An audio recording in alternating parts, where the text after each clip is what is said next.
2014 பிறகு பாஜக தலைமையில் ஒரு கூட்டணி அமைக்கப்பட்டிருக்கின்றது. அதன் அடிப்படையில் நடைபெறக்கூடிய இந்த தேர்தலில் பாரதிய ஜனதா கட்சி கடந்த முறை 2014 போட்டியிட்ட பொழுது ஒரு 2 தொகுதிகளில் வெற்றி பெற்றிருந்தது. அன்புமணி ராமதாஸ் மற்றும் பொன் ராதாகிருஷ்ணன் ஆகியோர் 2014 நாடாளுமன்ற தேர்தலில் வெற்றி பெற்றிருந்தார்கள். அதே போன்ற ஒரு வெற்றியை இந்த முறை உறுதியாக பதிவு செய்ய வேண்டும் என்று பாஜக திட்டமிட்டிருக்கின்றது. அதிலும் குறிப்பாக பாஜகவினுடைய மாநில தலைவர் அண்ணாமலை போட்டியிடக்கூடிய கோவை மக்களவை தொகுதியில் உறுதியாக வெற்றி பெறக்கூடிய வகையில் பணியாற்றி வருகின்றார்கள். அதே போன்று கன்னியாகுமரி, திருநெல்வேலி தொகுதியிலும் பாஜக வெற்றி பெறுவதற்கான வாய்ப்பு இருப்பதாக கணிக்கப்பட்டு தேர்தல் பணியை பாஜகவினர் தீவிரப்படுத்தி இருக்கின்றார்கள். மேலும் தென் சென்னை தொகுதி கடந்த சில ஆண்டுகளாக பாஜகவிற்கு சாதகமான தொகுதியாக இருக்கின்றது. மேற்கு மாம்பலம், மயிலாப்பூர் உள்ளிட்ட பகுதிகளில் பாஜகவிற்கான வாக்கு வங்கி கணிசமாக இருக்கக்கூடிய சூழ்நிலையில் தென் சென்னை தொகுதியும் பாஜக வெற்றி பெறுவதற்கான வாய்ப்புள்ள தொகுதியாக கருதப்பட்டு தேர்தல் பணி தீவிரப்படைந்திருக்கின்றது. மேலும் வட சென்னை, மத்திய சென்னையிலும் போட்டியளிக்கக்கூடிய வேட்பாளர்கள், அதாவது பாஜக சார்பில் வலுவாக இருக்கக்கூடிய வேட்பாளர்கள் களத்தில் இறக்கப்பட்டிருக்கின்றார்கள். எனவே அங்கும் போட்டி கடுமையாக இருக்கும். கூட்டணி கட்சியினுடைய வேட்பாளர்களும் வலிமையான தொகுதிகளில் அவர்களுக்கு எந்த தொகுதி வலுவாக இருக்கும் என்று கருதினார்களோ அந்த தொகுதியில் நிறுத்தப்பட்டிருக்கின்றார்கள். அதன்படி பெரம்பலூர் தொகுதியினுடைய வேட்பாளராக தற்போது அதன் உறுப்பினராக இருக்கக்கூடிய மக்களவை உறுப்பினராக இருக்கும் பாரிவேந்தருக்கே மீண்டும் பெரம்பலூர் ஒதுக்கப்பட்டிருக்கின்றது. வேலூர் தொகுதியை பொறுத்தவரை ஏசி சண்முகம் புதிய நீதி கட்சியினுடைய தலைவர் கடந்த முறை பாஜக தலைமையிலான கூட்டணியில் வெற்றியை நெருங்கக்கூடிய வேட்பாளராக இருந்தார் ஏசி சண்முகம். அவருக்கு வேலூர் தொகுதியை ஒதுக்கி இருக்கின்றது பாஜக. அதே போன்று ஜான் பாண்டியன் அவர்கள் விருப்பப்பட்ட தென்காசி தொகுதி அவருக்கு ஒதுக்கப்பட்டிருக்கின்றது. புதிய தமிழகம் கட்சி சார்பில் கிருஷ்ணசாமி போட்டியிடுவார் என்று எதிர்பார்க்கப்படும் நிலையில் தென்காசி தொகுதியும் போட்டி விறுவிறுப்படைந்திருக்கின்றது. நீலகிரி மக்களவை தொகுதியை பொறுத்தவரை மாநிலங்களவை உறுப்பினராக இருக்கக்கூடிய மத்திய அமைச்சர் எல் முருகன் களத்தில் இறங்கியிருக்கின்றார்.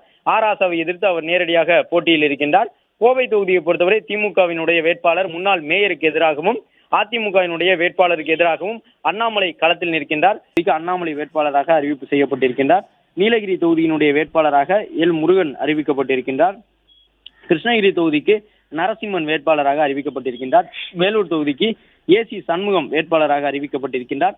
மத்திய சென்னை தொகுதிக்கு வினோஜ் பி செல்வம் வேட்பாளராக அறிவிக்கப்பட்டிருக்கின்றார். தென் சென்னை தொகுதிக்கு தமிழிசை சவுந்தரராஜன் வேட்பாளராக அறிவிக்கப்பட்டிருக்கின்றார். பாஜகவினருடைய வேட்பாளர் பட்டியலை பொறுத்தவரை புது முகங்களுக்கு பெரிய அளவில் வாய்ப்புகள் வழங்கப்படவில்லை. ஏற்கனவே தேர்தல் அனுபவம் கொண்டவர்கள், அதிலும் குறிப்பாக பிற கட்சிகளில் மக்கள் பிரதிநிதிகளாக இருந்தவர்கள் பாஜகவில் இணைந்திருந்த நிலையில் அவர்களுக்கு மறுவாய்ப்பு, பாஜகவில் புது வாய்ப்பு வழங்கப்பட்டிருக்கின்றது.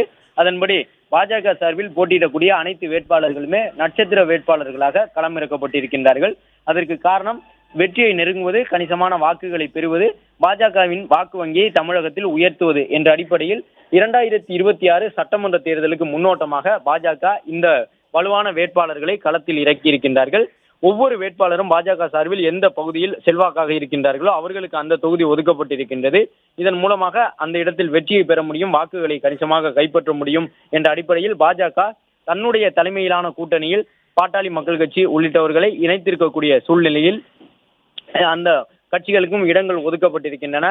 கூட்டணியினுடைய வாக்கு விழுக்காட்டை 20% மேலே உயர்த்த வேண்டும் என்ற அடிப்படையில் தற்பொழுது பாஜக போட்டி தரக்கூடிய வேட்பாளர்களை நிறுத்தி இருக்கின்றார்கள். புதுமுகங்களாக பெரிய அளவில் பாஜகவினருடைய வேட்பாளர் பட்டியலில் யாரையும் பார்க்க முடியவில்லை.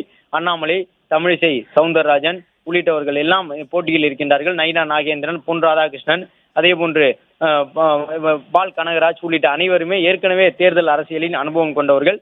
குறிப்பாக அந்தந்த பகுதியில் செல்வாக்கு மிக்க தலைவர்களாக இருக்கின்றார்கள். கூட்டணி கட்சியை பொறுத்தவரை பன்னீர்செல்வத்திற்கு மட்டும் சுயேட்சை சின்னத்தில் போட்டியிடுவதற்கான அனுமதியை தேசிய ஜனநாயக கூட்டணியின் தலைமையாக இருக்கக்கூடிய பாஜக வழங்கியிருக்கின்றது. அதன்படி ராமநாதபுரம் மக்களவை தொகுதியில் பன்னீர்செல்வம் சுயேட்சை சின்னத்தில் போட்டியிட இருக்கின்றார். மற்ற வேட்பாளர்கள் கூட்டணி கட்சியில் இடம்பெற்று பாஜகவில் தலைமையிலான கூட்டணியில் அங்கம் வகிக்கும் பொழுதும் அவர்கள் அனைவரும் தாமரை சின்னத்தில் தான் போட்டியிடுகின்றார்கள். எனவே பாஜகவினருடைய தாமரை சின்னம் போட்டியிடக்கூடிய தொகுதிகளாக தமிழகத்தில் 23 தொகுதிகள் இருக்கின்றன.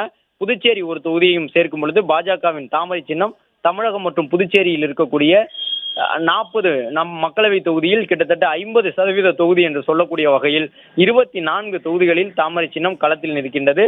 அதன்படி தமிழகம், புதுச்சேரியில் 50% அளவிற்கு கூட்டணியில் வேட்பாளர்களை நிறுத்தக்கூடிய கட்சியாக தற்போது பாஜக இருந்திருக்கின்றது. பாஜக கூட்டணியை பொறுத்தவரை பாஜகவிற்கு அடுத்த நிலையில் பாட்டாளி மக்கள் கட்சி 10 இடங்களை பெற்றிருக்கின்றது. அம்மா மக்கள் முன்னேற்ற கழகத்தை பொறுத்தவரை அவர்கள் 2 தொகுதிகளை பெற்றிருக்கின்றார்கள். அமமுக தேனி தொகுதியில் அங்கு தேனி தொகுதியை பொறுத்தவரை டிடிவி தினகரன் போட்டியிடுவார் என்று எதிர்பார்க்கப்படுகின்றது.